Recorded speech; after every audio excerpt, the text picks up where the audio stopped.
Hello दोस्तों, कैसे हैं आप सभी। स्वागत है आपका एक बार फिर से स्मार्ट बिजनेस प्लस पर।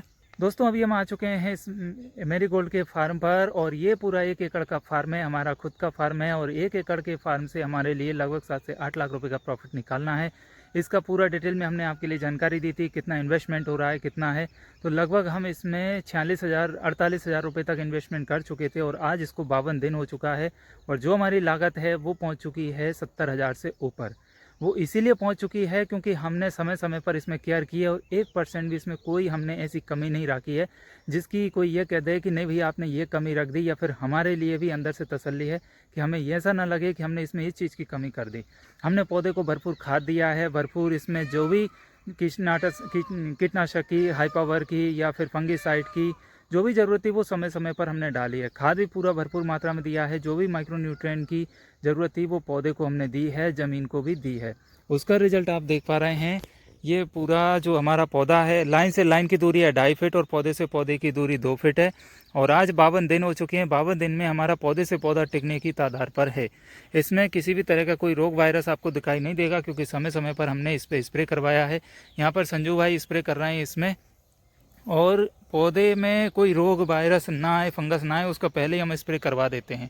तो एक फ़ायदा तो इसमें यह हो जाता है कि जो दवा का डोज रहता है वो कम मात्रा में लगता है। यदि फसल में कोई रोग वायरस लग गया तो फिर क्या होगा कि जो डोज है वो बढ़ जाएगा। जहां आपका हमारा अभी 1 एकड़ में लगते हैं 6 से 7 पंप।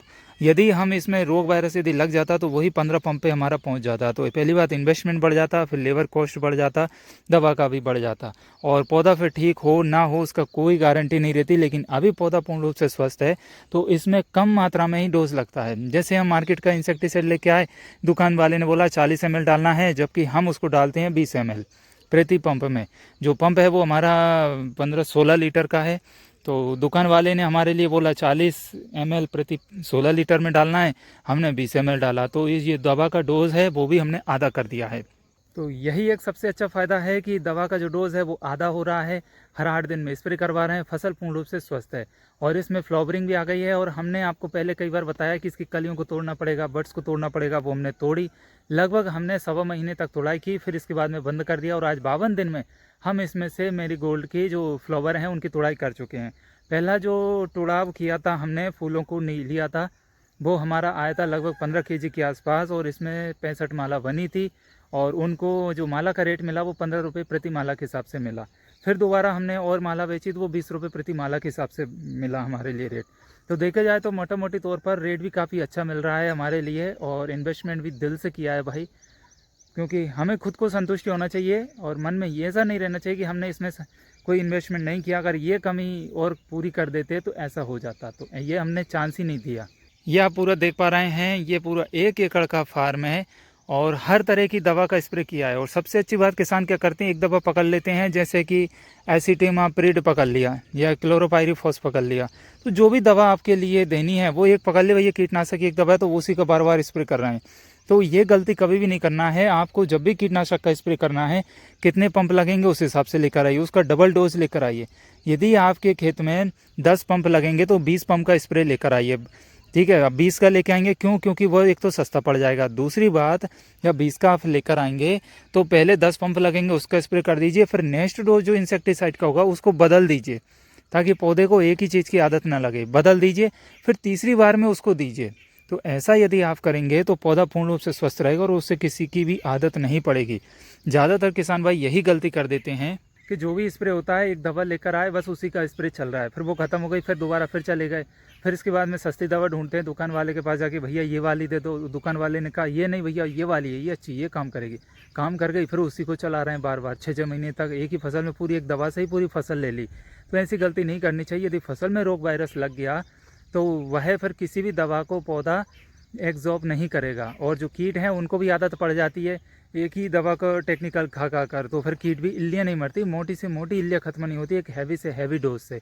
क्यों नहीं होती? क्योंकि पौधे और जो कीट हैं उनको आदत पड़ जाती है और उनको ये भोजन खुराक बन जाती है।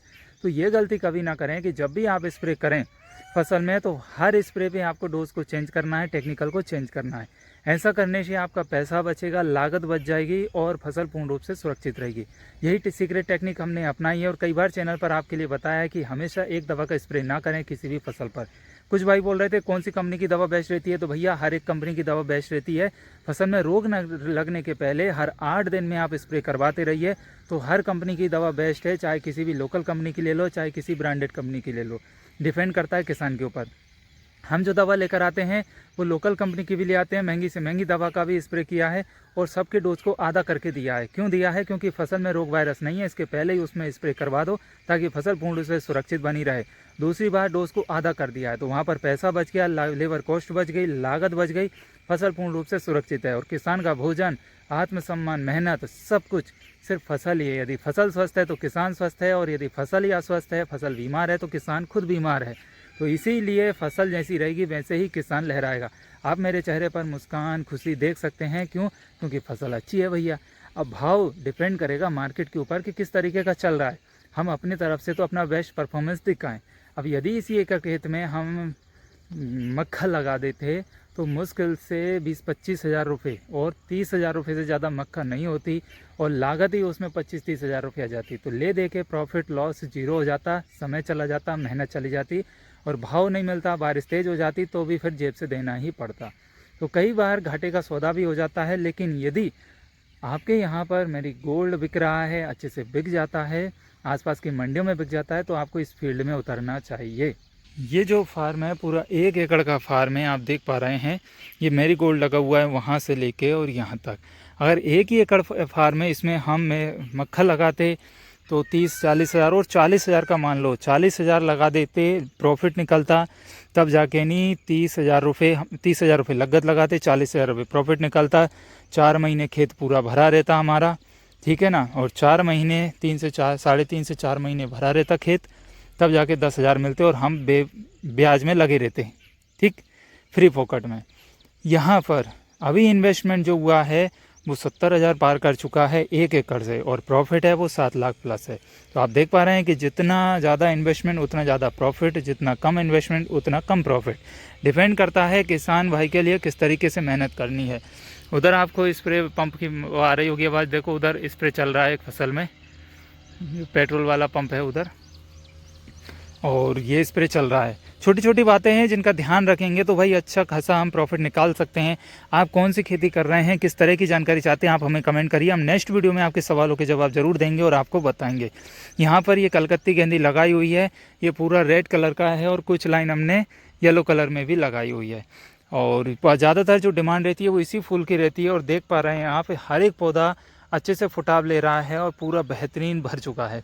8 दिन में आप देखेंगे कि इस जो क्यारी है, जो बड़ा है लाइन से लाइन के बीच का, इसमें चलने की नहीं बनेगी, इसमें चलने की नहीं बनेगी, और पौधे से पौधा मिल जाएगा, लाइन से पौधे में पौधा मिल जाएगा। मतलब ये पूरा चलना फिरना बंद हो जाएगा, जगह जगह खड़े रहकर फूलों की तोड़ाई करना पड़ेगी। एक छोटी सी गलती ये हो गई कि पौधा भी हमारे लिए 2.5 से 2.5 फीट पर लगाना थी, और लाइन से लाइन हमारी 3 फीट करना थी। तो जो मैंने 2.5/2 का रेशो लिया है उसको 3/2 का रखना थी, तब जाके और आनंद आता और फ्लावरिंग और अच्छी मिलती। कुछ किसान भाई ये कहते हैं कि यदि ज़्यादा घना लगाएंगे तो ज़्यादा प्रोडक्शन मिलेगा। ये सोच बिल्कुल गलत है। यदि ज़्यादा घना लगाएंगे तो प्रोडक्शन जो मिलना चाहिए वो भी नहीं मिलेगा। पौधे में एयर सर्कुलेशन होना चाहिए, हवा का फ्लो अच्छा होना चाहिए, सूर्य की किरणें चारों तरफ से पौधे को मिलना चाहिए, तो पौधा अच्छे से ग्रोथ कर पाएगा। अब ये चीज़ें पौधे को नहीं मिलेगी तो पौधा ना तो फुटाव करेगा, और फुटाव जैसे तैसे कर लिया तो वो बढ़ता चला जाएगा, हाइट बढ़ जाएगी, उसमें फ्लावरिंग नहीं आएगी। और यही बैगन, टमाटर, मिर्ची सबके साथ कंडीशन सेम रहती है हर फसल के साथ। इसीलिए पौधे को थोड़ा इतना स्पेस रहना चाहिए कि बीच में गैप रहे। अब इस बार हमने 2.5 फीट का जो गैप लिया है इसको 3 फीट करेंगे नेक्स्ट टाइम, और पौधे से पौधे हम कर देंगे 2.5 फीट, तो और स्पेस मिल जाएगा और बीच में चलने फिरने के लिए भी जगह मिल जाएगी। काफ़ी अच्छा लग रहा है, फार्म काफ़ी अच्छा है। आपके कोई सवाल हैं, कुछ जानकारी लेना चाहते हैं तो आप कमेंट कर दीजिएगा, और किस तरह की जानकारी चाहिए वो भी कमेंट कीजिएगा। पहली बार वीडियो देख रहे हैं तो स्मार्ट बिजनेस प्लस चैनल को सब्सक्राइब कीजिए, साथ में बेल आइकन प्रेस कीजिए ताकि आपको आने वाला हर एक वीडियो सबसे पहले मिल सके।